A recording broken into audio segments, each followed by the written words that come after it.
Yeah, if there is some questions in the audience already, yeah, please. So Mike, the on-bill financing in Europe, what happens if consumers want to switch supplier? It's really interesting. What that allows us to do is do the short-term payback projects. So they're signing a 3-year contract with their supplier, and so you're doing anything that's going to pay back over that short period of time. So you're absolutely right. It doesn't capture the deep retrofits, but the way they're doing it, and eventually I think that we can get there, is that you sign an on-bill financing deal with every supplier in a location. So if somebody switches from one supplier to another, eventually what I expect we're going to see is that the energy efficiency payback obligation just shifts from one supplier to the next, and you can do 10-year payback projects with that servicing structure. Okay, so yeah, is there another question from the audience? On this white certificate market measured, on what basis?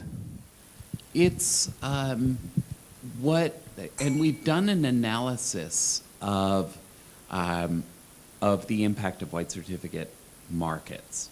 And it's really a recycling of the money. So what you're achieving is, it's like a cap and trade structure. So if you're achieving 20% energy efficiency, for example, and you're paying, let's say, 3 cents a kilowatt hour for the 20%.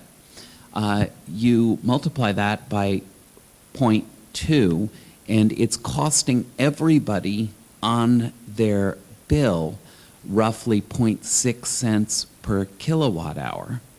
But the folks who achieve the energy efficiency are getting paid 3 cents a kilowatt hour. So it's an entire cycling within the economy, and it is a transfer from folks who are not energy efficient to folks who are energy efficient, and they in addition get the savings, and the measures that tend to be taken are the most cost-effective measures. So they're saving on their bill, they are covering the cost of whatever the upgrade is, and in addition they're getting paid the 3 cents a kilowatt hour that they're saving.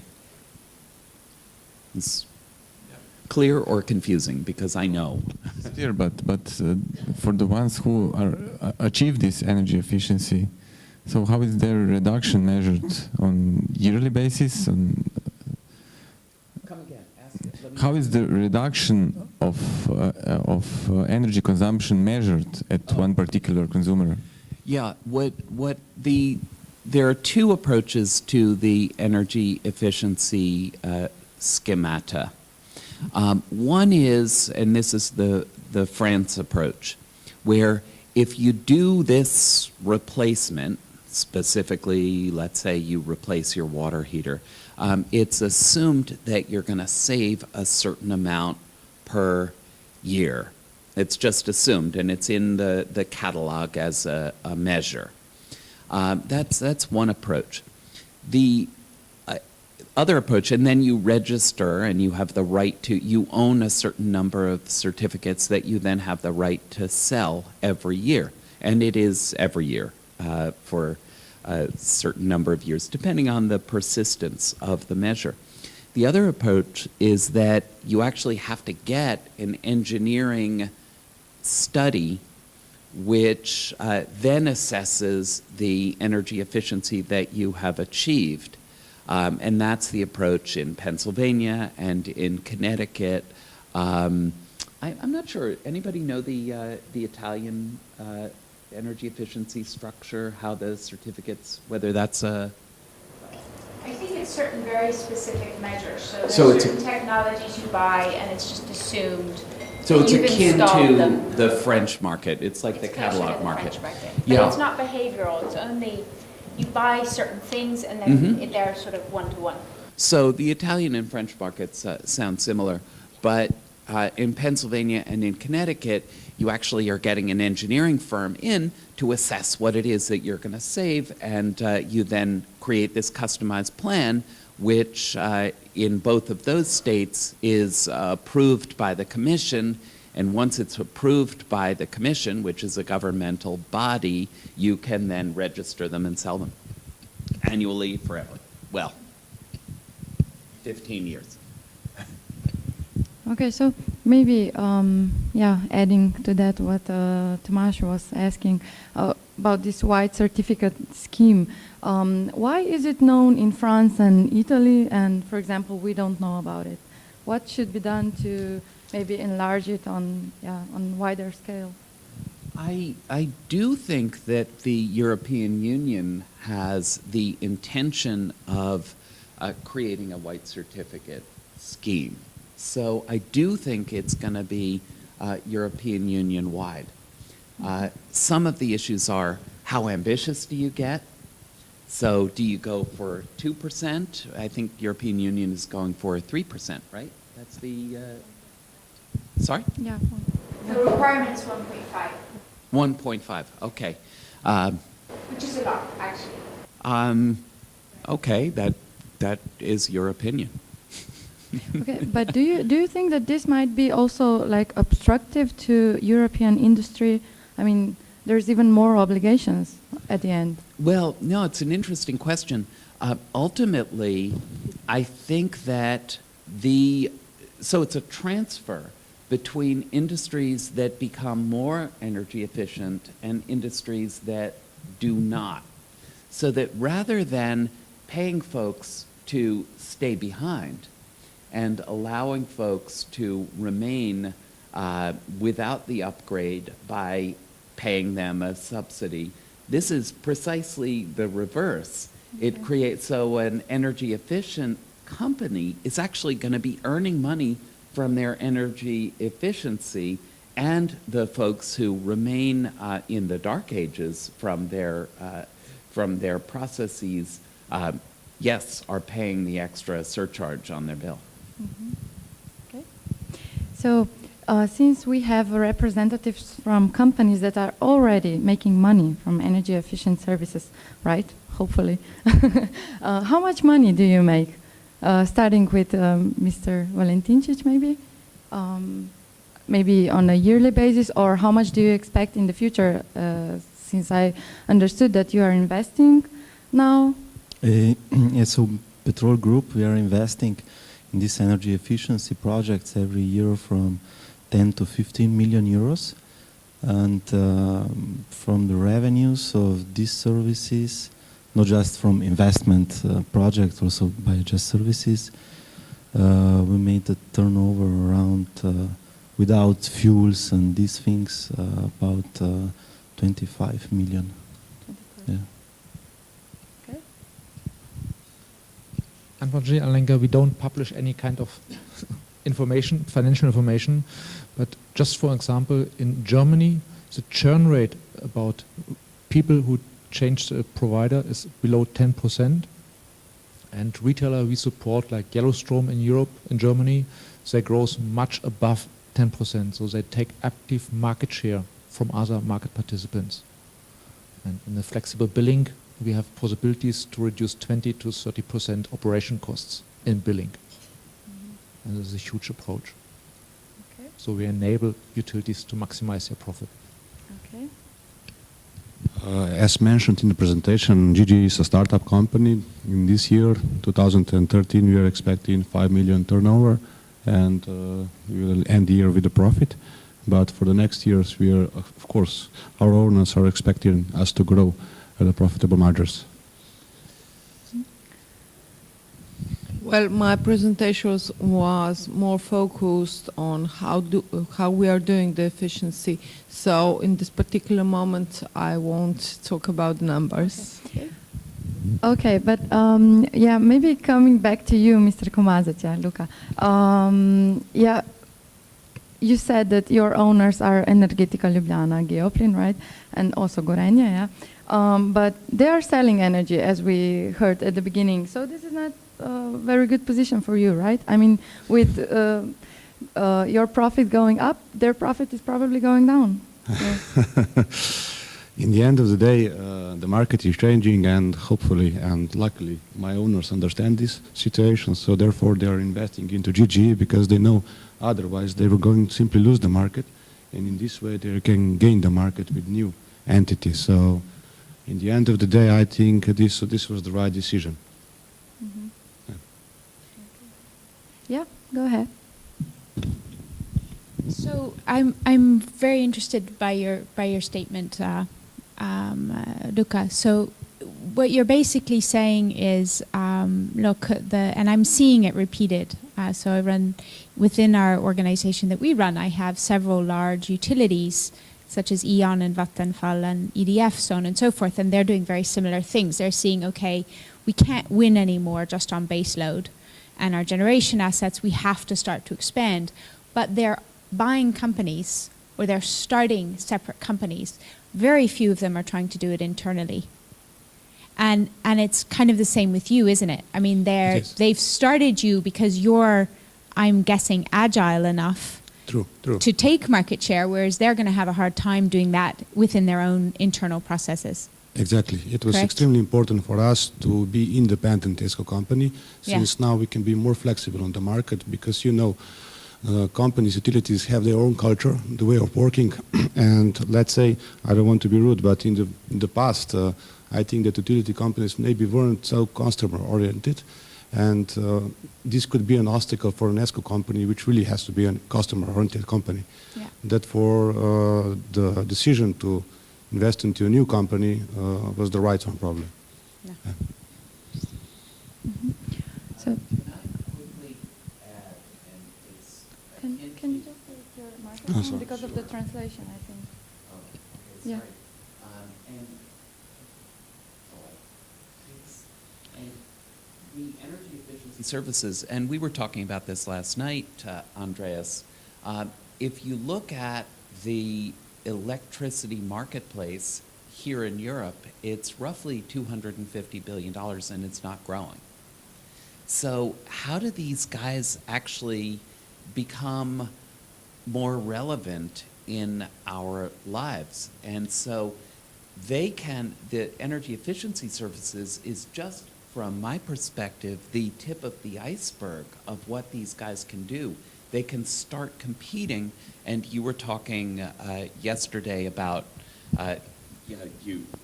about the helping people purchase a new refrigerator and actually getting surcharges, getting dollar earnings from being at that point of sale.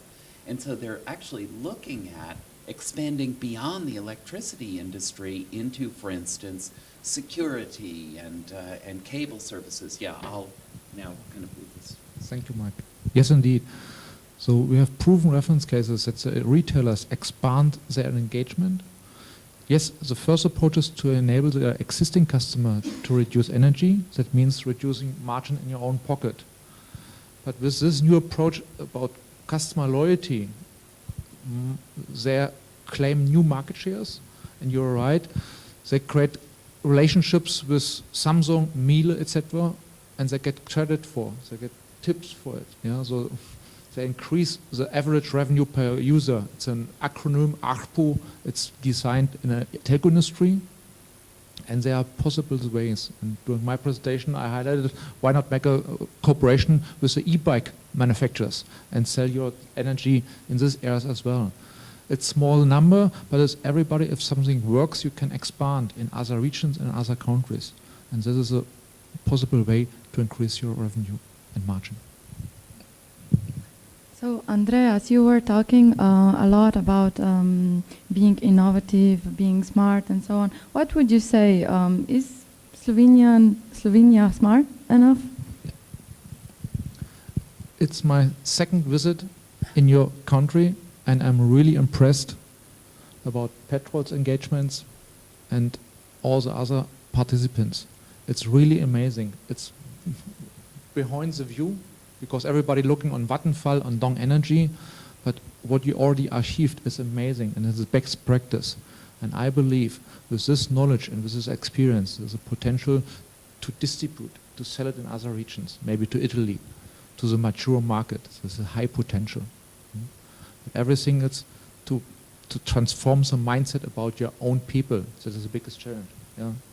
You are a great company, you are great, you are happy, you are independent, yeah, you are flexible, but the biggest mind shift is for the middle management to convince the people we would like to move in the next direction. We don't force you to, we don't fire you, but we would like to have change your mindset. And we see progress in a lot of companies, but it's not an easy, it's a journey. Mm-hmm. Okay, so what would be your recipe? Maybe to start collecting the data on customers, or well, you mentioned something about that. Good question. From my point of view, and I will talk about retailers, start to collect, to get access to all the existing data you already store in your own environment. You don't have to ask somebody just to get access. Our approach, and we are not alone in the market, we enable people to get seamless access to existing data silos and enable these people passion for numbers and passion for customer interaction to create new interactions with their, create new marketing campaigns, new areas, etc. Yeah. What impact does? I'm sorry, but you're all being very interesting, so you're making me think of lots of questions.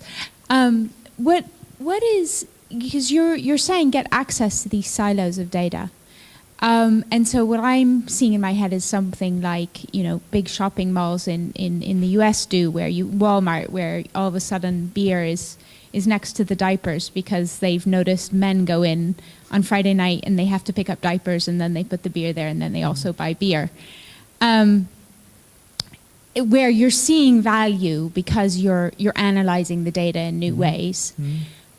A, is that correct? And B, what does the impact of, have you guys looked at the potential impact of data privacy regulation? Because what we're running into is that research and analysis that would have been possible 2 years ago is no longer possible because you are not allowed to access the data, even within a company. It's siloed. Yeah. So if you've collected data for billing, you are not now allowed to analyze it for any other purpose than billing. Yeah. Have you guys looked at that? And I'll throw that out to everyone else if they have a... Then I would like to start first, and then I can hand over to my peers. No, it's a good question, and respect privacy. It's a number one goal. Yep. But if you ask politely, can I get access? But on the other hand, I'm enabled, you can disconnect. And for example, in Germany, RWE, they create a smart home starter package. So they deliver a home gateway, heating valves, power socket, etc. Easy to install, and everything is autark, measured and controlled in their own environment. But RWE asks politely, can I get access to the data, to get informed, this device, it's a heating valve in your bathroom. This IP address, it's linked to my freezer, etc. With this kind of information, companies like RWE or Yellowstone are enabled to create saving arguments in regards to other freezers, very energy consuming. But the consumer confirmed, and it's privacy, that they are allowed to distribute. But also in the same way, both companies allow them to disconnect immediately if you don't want to disturb further with such kind of informations to protect. But I agree with you, it's regional and country specific, yeah, and you have to take care about. Okay, and I think that it's a similar answer in the sense that opt-out is an important structure. So in the United States, with many of the metering initiatives or with community choice aggregation, your data is available to the community choice aggregator or to O-Power or to other entities, but you have the opportunity to say, no, I don't want it to be available, but you actively have to opt out, which creates this market opportunity for many of the folks. Yeah, the problem is we don't have it. Yeah. So It's- it would be way better if we did, and we don't. Yeah, it's the Yeah. reverse, right? It's Yeah, it's the opt-in for it's every always initiative. opt-in, so it makes it complicated. But yeah. So, Micha, for example, do you collect some data on your customers? Do you send them like birthday cards or something? So we collect a lot of data, of course, but like the lady said, it couldn't be used, let's say, just that we use it for something that we are not allowed to do. So this is very severe, and of course we are asking our clients if they give us the permission for exact activity, and if we have this sign from them, then we can use for this reason. If not, we can't use, and we are not using. This is very strict. Also in Slovenia, there is a lot of verifying these things, so this is one issue, but I think it's not an issue. This is, of course, something about the privacy, and when people will become aware of these possibilities that they have, that their suppliers can help them to improve their efficiency, they will also allow this. But something very important is that that we have to acknowledge. We know that there is a lot of technology at this moment. We have a lot of possibilities, and it is a bright future, I think, about this.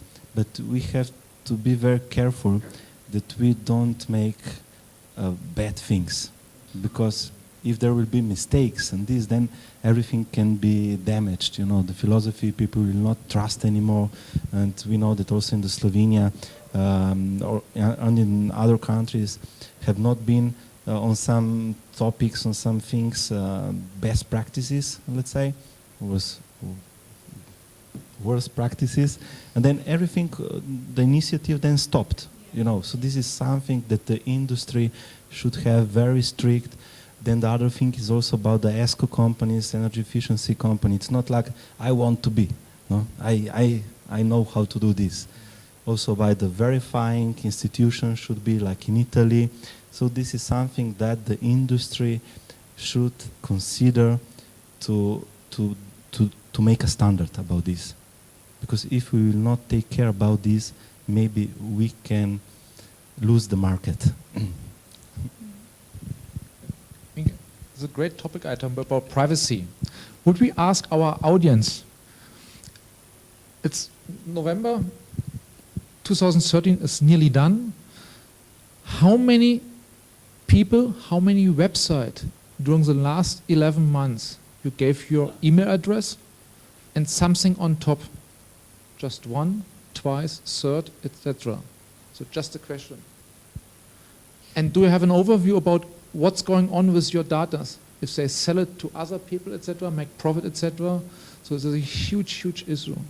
And if you go proactively with this privacy, what you mentioned, this will establish a relationship, not really forever, but it will protect you. And if you're dealing with other companies, very brand names, you have no control what's going on. And I think this is have huge forward protection. Yeah. So anybody has a feedback on that? If I